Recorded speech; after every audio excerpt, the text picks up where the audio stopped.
चिड़िया नदी पर पानी पीने गई थी कि उसे नदी में दूर से कोई चीज आती हुई दिखाई देती है। चिड़िया वहाँ खड़ी हो जाती है। जब वो काली सी चीज चिड़िया के पास आती है तो चिड़िया देखती है कि वो तो एक कौवा है जो बहुत ज्यादा घायल है और उसके पंख किसी ने रस्सी से बांध रखे हैं। मुझे बचा लो चिड़िया, मुझे मरने से बचा लो। चिड़िया हिम्मत करती है और कौवे को नदी से निकाल लेती है। कौवे, आपको ऐसे बांधकर नदी में किसने फेंक दिया? वो उल्लू वो उल्लू मेरे सारे पैसे छीन कर ले गए। वो मुझे बांधकर नदी में फेंक गए। बहुत दुष्ट थे वो उल्लू। जालिमों ने पैसे तो छीन लिए, फिर तुम्हें क्यों नदी में फेंक गए? वो मुझे इसलिए नदी में फेंक गए कि कहीं मैं किसी को बता न दूं। कौवे, चले मैं आपको अपने घर ले जाती हूँ। जब तक आप ठीक नहीं हो जाते आप मेरे घर में ही रहें। फिर चिड़िया कालू कौवे को उठाकर अपने घर ले जाती है। चिड़िया कालू कौवे की मरहम पट्टी करती है। मुझे लगता है आपके पंख की हड्डी टूट गई है। मैं आपके लिए भोजन भी ले आती हूँ और बुलबुल डॉक्टर को भी बुला लाती हूँ, वो आपकी हड्डी जोड़ देगी। आप कितनी अच्छी हो चिड़िया। अगर आप मुझे नदी से ना निकालती तो अब तक मुझे चीलें खा चुकी होती। आप चिंता न करें, आपके ठीक हो जाने तक मैं आपको अपने घर में ही रखूंगी। आपके इन अंडों से बच्चे कब तक निकलेंगे? अभी कुछ दिन है मेरे इन अंडों से बच्चों के बाहर आने में। फिर चिड़िया वहाँ से चली जाती है। चिड़िया कौवे के लिए भोजन की खोज करती है और फिर बुलबुल को अपने साथ लेकर आती है। मैंने हड्डी जोड़ दी है, परंतु इसे उड़ने में कुछ दिन लगेंगे। जब तक हड्डी पूरी तरह ठीक नहीं हो जाती आपने उड़ने की कोशिश नहीं करनी। फिर बुलबुल वहाँ से चली जाती है। कौवे भैया, आपका नाम क्या है? मेरा नाम मेरी माँ ने कालू रखा था। बहुत प्यार करती थी मेरी माँ मुझे। चुप कर जाएं कालू भैया, चुप कर जाएं और आप ये भोजन खा लें। आप जब तक चाहें यहाँ मेरे घर में रह सकते हैं। फिर चिड़िया अपने घोंसले में और कौवा दूसरे घोंसले में सो जाता है। दूसरे रोज तोता चिड़िया को लेने आता है। चिड़िया बहन, चले आज भोजन लेने दूर जाना है। और ये कौवा कौन है? ये बेचारा और बेबस कौवा बहुत मुसीबत का मारा है। किसी ने इसे बांधकर नदी में फेंक दिया था। मैं इसे नदी से निकालकर घर ले आई। बहुत मुसीबत का मारा हूँ। किसी का अंडा पी लिया होगा या किसी पर जुल्म किया होगा। तुम कौवे ऐसे ही होते हो, जरूर तुम्हें किसी ने सजा दी होगी। नहीं नहीं मिठू भैया, इसके पास पैसे थे। उल्लुओं ने पैसे छीन लिए और इसे बांधकर नदी में गिरा दिया। मैं तो नहीं मानता, मगर जो भी है आप चले, अब हमें जाना होगा। फिर चिड़िया और मिठू भोजन की खोज में चले जाते हैं। बहुत तेज था ये मिठू तोता। इतना बड़ा सर नहीं जितना बड़ा दिमाग है इसके सर में। चिड़िया और तोता सारा दिन फिरते हैं और उन्हें कहीं से भी भोजन नहीं मिल रहा था। चिड़िया बहन, मेरी माँ ने तो आप उस राह चलते कौवे को जाता करें, कहीं वो ठीक होकर तुम्हें कोई नुकसान ही ना पहुँचा दे। और मुझे तो आपके अंडों की भी चिंता हो रही है। मिठू भैया, वो अपनी जगह से हिल नहीं सकता।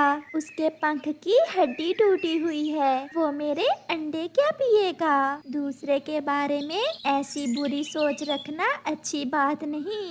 हाँ, ये तो है, शायद ये मेरा वहम ही हो सकता है वो सच में ही मुसीबत का मारा हुआ कौवा हो। नहीं कालू नहीं, अगर मैंने चिड़िया का एक भी अंडा पी लिया तो मैं पकड़ा जाऊंगा। पहले मेरे पंख ठीक हो ले, फिर ही इन अंडों का कुछ करूंगा। तब तक मुझे खुद पर काबू रखना होगा। घायल कौवा अपने घोंसले में बैठा अंडों की तरफ घूरे जा रहा था और ऐसे सोच रहा था। ऐसे ही कुछ दिन गुजर जाते हैं। छोटी चिड़िया हर तरह से कौवे की मदद करती है, उसे पानी पिलाती, उसकी मरहम पट्टी करती। कौवे भैया, आज भोजन थोड़ा मिला था, ये 3 दाने ही चनों के मिले हैं, आप ये खा लें। मगर चिड़िया, आप खुद क्या खाओगी? आप मेरी चिंता ना करें, मैं कल कुछ ढूंढ कर खा लूंगी। ऐसे कौवा वो चनों के दाने खा लेता है। अब कौवा कुछ ठीक हो गया था। जब चिड़िया भोजन को गई हुई थी तो कालू कौवा चिड़िया के घर में थोड़ा सा उड़ता है। अब मैं उड़ सकता हूँ, मैं ठीक हो गया, मैं ठीक हो गया। ऐसे कालू खुशी से उछलने लगता है। उसी खुशी में कालू की नजर फिर से चिड़िया के 2 अंडों पर जाती है। वो अपनी पुरानी आदत से मजबूर था, उससे रहा ही नहीं जाता और वो चिड़िया का एक अंडा तोड़कर पी लेता है। तसल्ली से अंडा पी लेने के बाद उसे ख्याल आता है कि वो चिड़िया से क्या कहेगा। अब चिड़िया से क्या झूठ बोलूंगा। उसी दिन मिठू तोता और चिड़िया भी उड़ते उड़ते दूसरे जंगल में निकल गए थे। वहाँ उन्हें एक कौवी मिलती है जो बैठी रो रही थी। चिड़िया उस कौवी से पूछती है, कौवी क्या हुआ, आप ऐसे क्यों रो रही हो? चिड़िया, मैं बहुत दुखी हूँ, मेरे 3 अंडे थे, मेरे पति ने मेरे तीनों अंडे ही पी लिए, मैं अपने अंडों को याद करके रो रही हूँ। क्या भला कोई भी पक्षी अपने ही अंडे कैसे पी सकता है? मेरी कालू से दूसरी शादी थी, शादी के दूसरे ही दिन उसने मेरे तीनों अंडे पी लिए।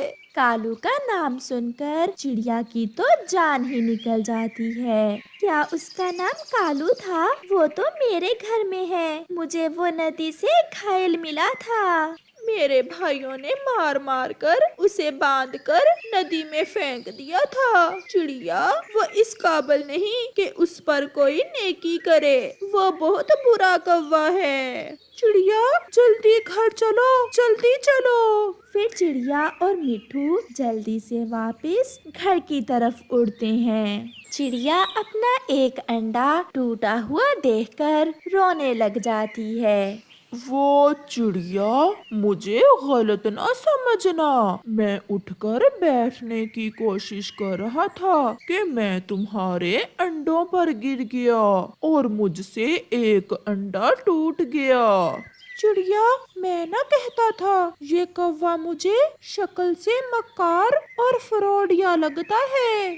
फिर मिठू तोता कबूतर को भी बुला लेता है और कौवे को मार मार कर उसका पंख फिर से तोड़ देते हैं और चिड़िया उसे रस्सियों से बांधकर फिर से नदी में फेंक आती है। नदी में बहता हुआ कालू चीख रहा था, मुझे बचा लो, मुझे बचा लो, मुझे माफ कर दो। मिठू, किसी ने सच ही कहा है, जिनके खून में हराम खाना शामिल हो वो कभी नहीं सुधर सकते।